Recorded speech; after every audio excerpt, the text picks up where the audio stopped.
Hey guys, I just replaced the dash blower on my RV, and to replace that I remove that box, get the screw out,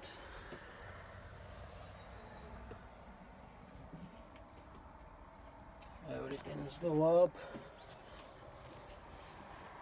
I lifted this one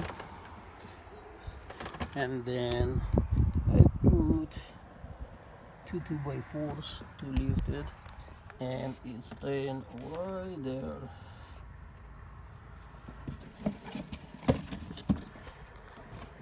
Yeah, so there is a 6 screw, and I just replaced it in my blower working now.